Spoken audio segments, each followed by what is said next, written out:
Assalamualaikum warahmatullahi taala wabarakatuh. Kali ini kita bahas tentang peristiwa Rasulullah SAW yang mana orang-orang musyrikin, yang mana orang-orang Yahudi mewaspadai terhadap Rasulullah SAW. Kewaspadaan orang-orang Yahudi terhadap Rasulullah SAW. Hashim bin Umar bin Qatadah bercerita kepada Ibnu Hisam yang bersumber dari beberapa orang kaum yang berkata, sungguhnya faktor yang membuat kami tertarik memeluk Islam itu selain rahmat dan petunjuk Allah adalah itu karena kami mendengar beberapa perkataan orang-orang bangsa Yahudi. Kami adalah kaum musyrikin menurut mereka itu dan penyembah berhala. Kemudian sedangkan mereka adalah ahli kitab. Mereka memiliki ilmu yang tidak kami miliki.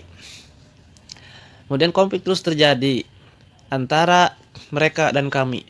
Jika kami mendapatkan dari mereka apa yang tidak disukai, mereka berkata kepada kami, sesungguhnya kini telah dekat kemunculan seorang nabi dan bersama nabi itu kami akan membunuh kalian seperti pembunuhan terhadap Ad dan Iram.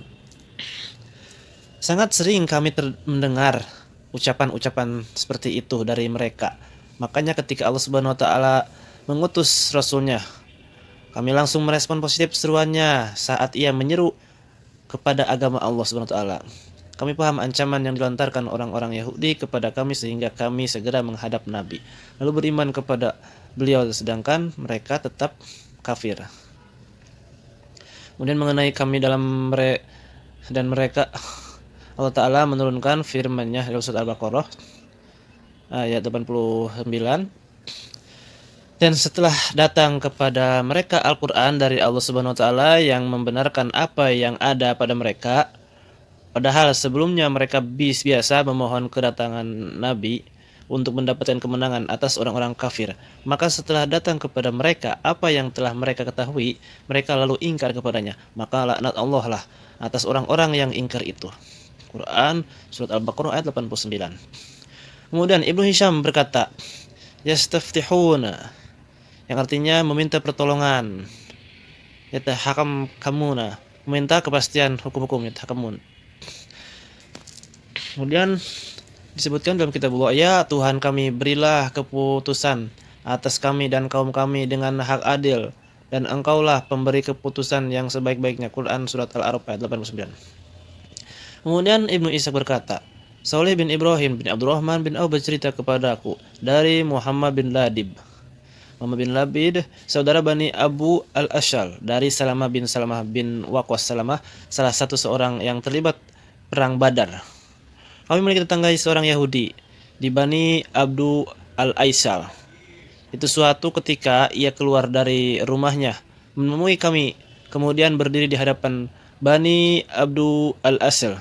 Ketika itu aku anak yang paling muda di antara yang hadir. Aku mengenakan jubah kecil dan tidur-tiduran di halaman keluargaku. Gerang Yahudi itu berkhutbah tentang hari kiamat, yaitu hari kebangkitan dan hari perhitungan amal, neraca dan surga dan neraka.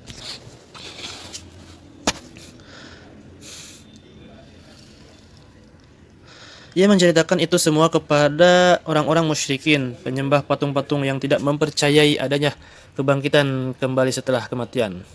Orang-orang musyrik berkata, dasar sialan kau, apakah engkau mengira bahwa setelah kematiannya manusia mereka akan dibangkitkan di sebuah negeri yang di dalamnya terdapat surga dan neraka? Kemudian mereka diberi balasan yang setimpal dengan amal perbuatan mereka. Orang Yahudi yang berkata, ya demi zat dengan yang maha, dengannya aku bersumpah. Seseorang saat itu akan berharap, andai kata sebagai ganti neraka tersebut, ia mempunyai tungku yang paling besar di dunia ini. Lalu tungku tersebut dijaga, kemudian ia dimasukkan ke dalamnya, dan dilumur dengannya itu jauh lebih dan lebih ia sukai asalkan ia selamat dari api neraka. Mereka berkata kepada orang Yahudi itu, sialan sekali kau Fulan, lalu apa tanda-tandanya? Yahudi berkata, Nabi yang diutus dari negeri-negeri ini sambil menunjukkan dengan tangannya ke arah Mekah dan Yaman. Mereka bertanya, kapan itu terjadi? Orang tersebut menoleh ke arah aku. Dan ketika itu, aku adalah anak yang paling muda yang hadir pada pertemuan tersebut. Kemudian ia berkata, jika umur anak muda ini panjang, niscaya ia berjumpa dengan Nabi tersebut. Kemudian Salama berkata, demi Allah SWT, malam dan siang terus bergulir sampai Allah SWT mengutus Nabi Muhammad SAW sebagai Rasulnya. Sedangkan Yahudi itu hidup di tengah kami. Kemudian kami beriman kepada beliau. Sedangkan orang-orang Yahudi tersebut malah ingkar kepadanya karena dengki, kemudian hasu dan ada di dadanya. Kami berkata kepada orang Yahudi tersebut, sialan sekali kau Fulan, bukan engkau berkata demikian dan demikian kepada kami? Berkata, ya benar, namun Nabi itu bukanlah yang kami maksudkan.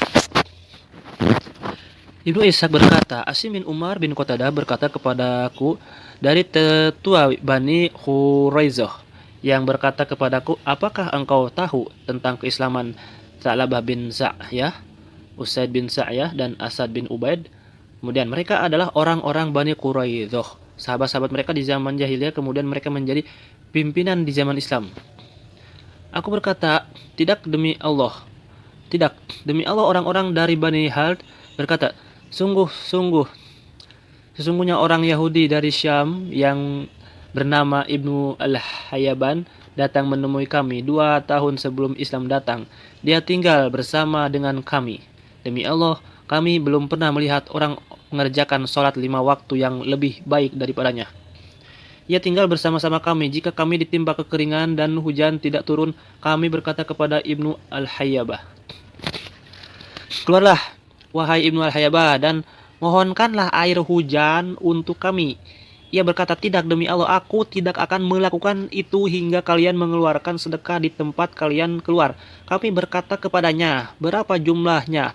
Ia menjawab, 1 sok kurma atau 2 mud gandum. Kami segera bersedekah. Kemudian Ibnu Hayyaban menyertai kami keluar kampung, lalu ia berdoa kepada Allah SWT agar hujan turun untuk kami. Demi Allah, belum lama ia beranjak dari duduknya, mendung telah bergerak, kemudian menurunkan hujan untuk kami lakukan, dan ini bukan hanya sekali atau 2-3 kali.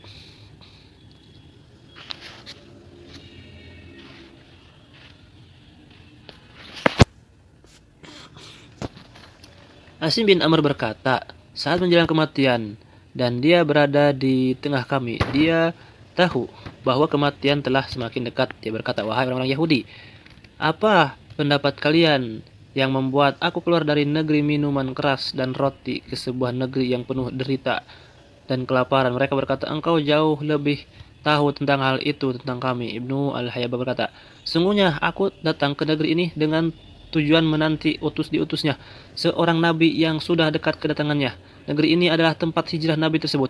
Aku berharap kira ia telah diutus, kemudian aku mengikutinya karena masa kemunculannya telah semakin dekat. Oleh sebab itu, kalian bersegeralah, jangan sampai ada orang yang mendahului kalian, wahai orang-orang Yahudi. Karena diutus dengan menumpahkan darah dan menawan anak-anak dan wanita-wanita siapa saja yang menentangnya. Janganlah kalian menjauh darinya. Pada saat Rasulullah SAW mengepung Bani Quraidah, anak-anak yang muda, dulunya masih anak-anak tersebut berkata, wahai Bani Quraidah, demi Allah, inilah Nabi yang diceritakan Ibnu Al-Hayyaban kepada kalian. Mereka berkata, tidak, bukan dia. Mereka berkata, demi Allah, dialah Nabi itu dengan semua ciri-ciri yang dimilikinya. Mereka pun masuk Islam, lalu darah, kemudian harta, dan keluarga mereka terlindungi. Dan Ibnu Ishaq berkata, itulah berita tentang orang-orang Yahudi yang sampai kepada aku.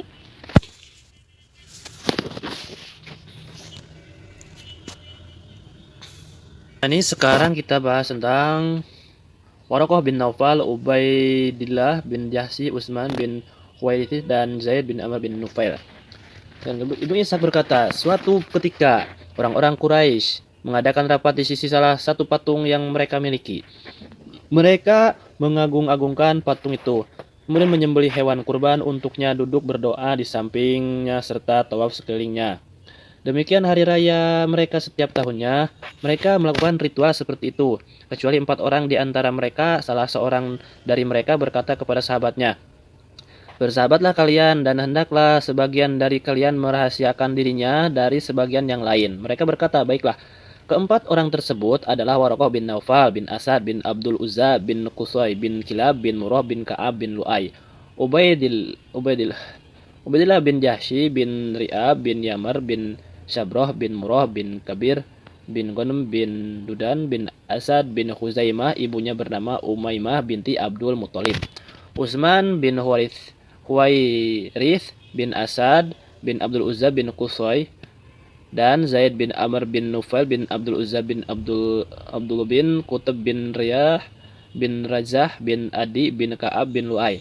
Sebagian di antara mereka berkata kepada sebagian yang lain, "Demi Allah, belajarlah kalian, karena kaum kalian tidak berada pada kondisi yang bisa diandalkan. Karena mereka telah menyelewengkan dari agama nenek moyang mereka, Ibrahim. Batu yang kita tawaf di sekitarnya itu hanyalah batu yang tidak mendengar, tidak melihat, tidak bermanfaat, tidak bisa memberi madorot. Wahai kaum, carilah satu agama untuk diri kalian. Kalian tidak berada pada sesuatu yang tidak benar." Lalu mereka menyebar kepada berbagai negeri untuk menemukan agama Ibrahim yang lurus, Hanafiyah. Ya. Adapun Waraqah bin Naufal, ia masuk Islam. Waraqah bin Naufal masuk Kristen, maaf ya. Dan mempelajari kitab-kitab dari ahli kitab hingga ia memperoleh ilmu dari mereka. Sementara itu Ubaidillah bin Jahsy mencari agama yang lurus hingga ia masuk Islam dan hijrah bersama kaum muslimin ke Habasyah. Ketika hijrah, ia disertai istrinya Ummu Habibah bin Abu Sufyan yang juga telah masuk Islam. Namun pada saat tiba di Habasyah, ia masuk agama Kristen dan keluar dari agama Islam. Ia meninggal di Habasyah dalam keadaan memeluk agama Kristen. Ibnu Ishaq berkata, Muhammad bin Ja'far bin Jubair bercerita kepadaku, setelah murtad keluar dari Islam, Ubaidillah berjalan melewati sahabat-sahabat Rasulullah SAW yang berada di Habasyah. Mereka berkata, kami telah melihat kalian sedang berusaha untuk melihat tetapi tidak akan pernah bisa melihat, kata Soswa. Ini dipakai karena jika anak anjing ingin membuka kedua matanya untuk melihat, ia takut untuk melihat sok-sok. Kemudian setelah Ubaidillah bin Jahsy meninggal dunia, Rasulullah SAW menikahi Ummu Habibah binti Abi Sufyan, istri Ubaidillah bin Jahsy. Muhammad bin Ali bin Husain berkata kepadaku, Rasulullah SAW mengutus Amr bin Umayyah Ad-Damri menghadapi Najasyi. Kemudian Najasyi melamarkan Ummu Habibah untuk beliau. Setelah itu Najasyi menikahkan Ummu Habibah dengan Rasulullah SAW. Beliau memberi mahar kepadanya sebesar 400 dinar. Kami lihat Abdul Malik bin Marwan menentukan mahar wanita sebesar 400 dinar berdasarkan mahar Rasulullah SAW. Kemudian SAW kepada Ummu Habibah itu ya, dan menjadi wakil Rasulullah SAW dalam pernikahan tersebut adalah Khalid bin Sa'ad bin As. Ibnu Ishaq berkata, adapun Utsman bin Huwairith, ia datang menemui Kaisar, Raja Romawi, kemudian masuk agama Kristen dan memperoleh kedudukan terhormat di sisinya.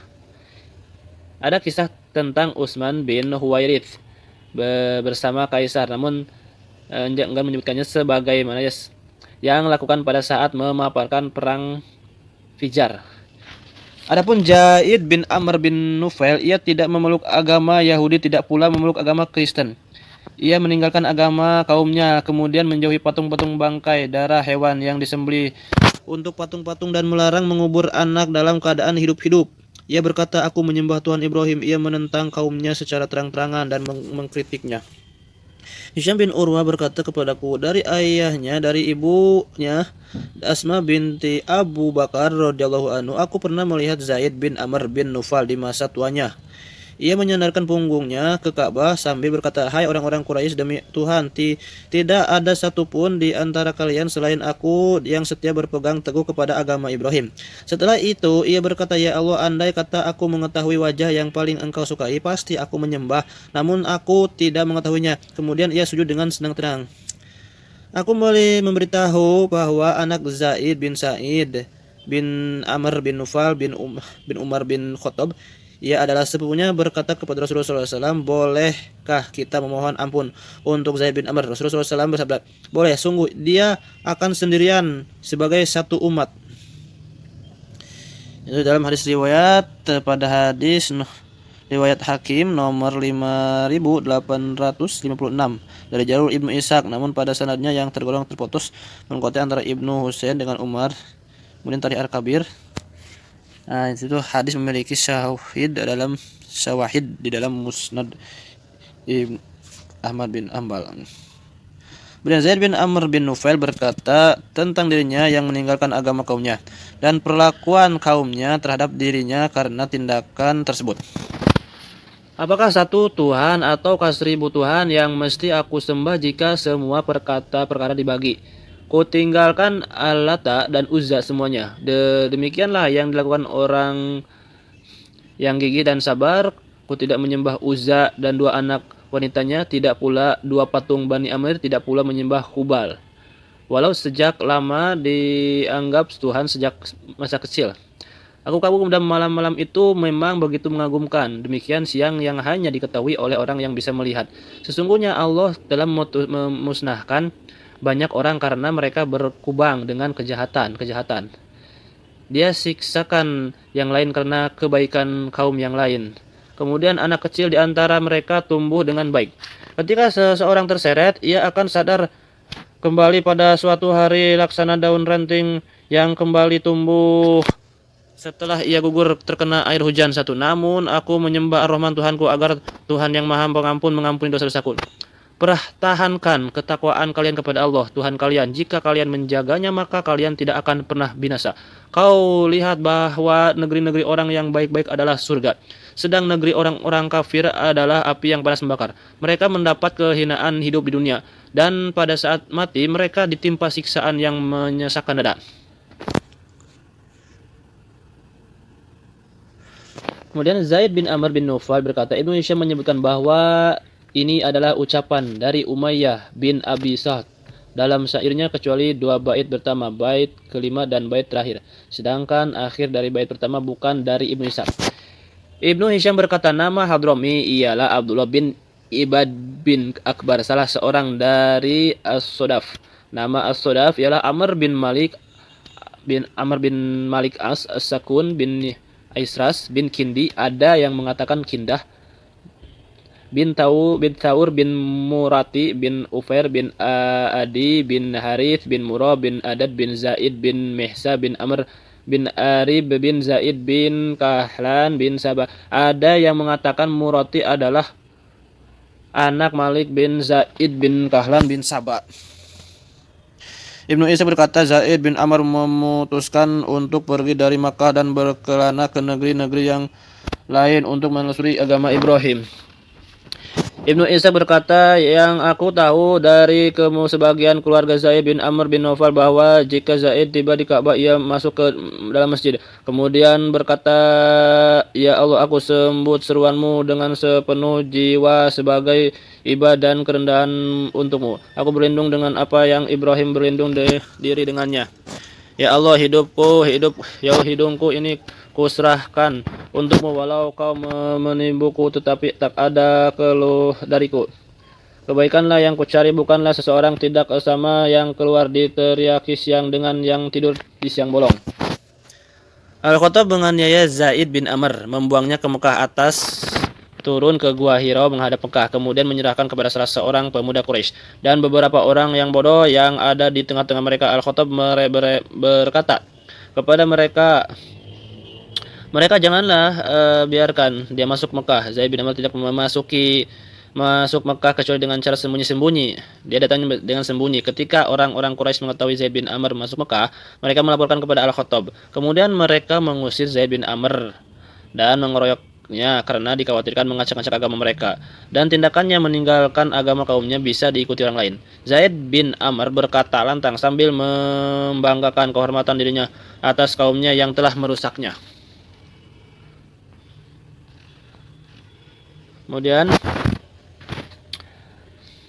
usai kejadian itu Zaid bin Amr menelusuri agama Ibrahim dan bertanya kepada pendeta Yahudi dan pendeta Kristen hingga ia melintasi Al-Mausil dan Jazirah Arab.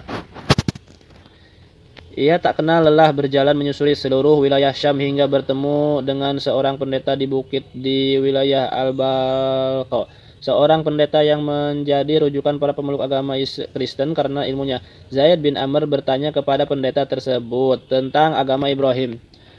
Pendeta tersebut berkata, engkau mencari agama yang belum muncul di zaman ini. Tapi ketahuilah telah dekat zaman kemunculan Nabi yang berasal dari negerimu diutus dan dengan membawa agama Ibrahim. Kembalilah engkau ke negerimu karena Nabi itu telah diutus dan sekarang masa kemunculannya. Sebelum Zaid bin Amr melayani agama Yahudi dan Kristen, namun ia tidak tertarik kepada keduanya. Setelah mendengar perkataan pendeta itu, Zaid bin Amr segera bergegas pulang ke Mekah. Ketika Zaid bin Amr tiba di pertengahan negeri Lakhm, penduduk setempat menzaliminya kemudian membunuhnya. Ketika Warqah bin Nawfal mendengar berita kematiannya, ia menangis kemudian berkata, "Wahai anak Amr, kau telah mendapatkan mahligai petunjuk dan nikmat. Engkau jauh dari bara api neraka dan terlindung darinya, karena kau bersujud kepada Tuhan yang tiada Tuhan selain Dia. Karena engkau tinggalkan patung-patung tagut yang tidak bisa berbuat apa-apa. Kau telah dapat agama yang mengakui, kau telah dapat agama yang engkau selama ini kau cari. Engkau tidak pernah lalai mengesahkan Tuhanmu. Kini kau berada di negeri akhirat yang mulia. Di dalam kau bersuka cita dengan kenikmatan. Engkau berjumpa dengan kasih Allah Ibrahim. Tidaklah kau termasuk manusia sombong penghuni neraka. Kadang kala rahmat Allah itu mengalir pada manusia, walaupun telah berada 70 lembah di bawah bumi." Kemudian ada mengatakan bahwa dua bait pertama dan terakhir pada syair di atas adalah ucapan Umayyah bin Abu Salt. Adapun ucapan Warqah bin Nawfal, patung-patung tagut, bukan dari Ibnu Ishaq. Kayak sekian dulu. Assalamualaikum warahmatullahi wabarakatuh.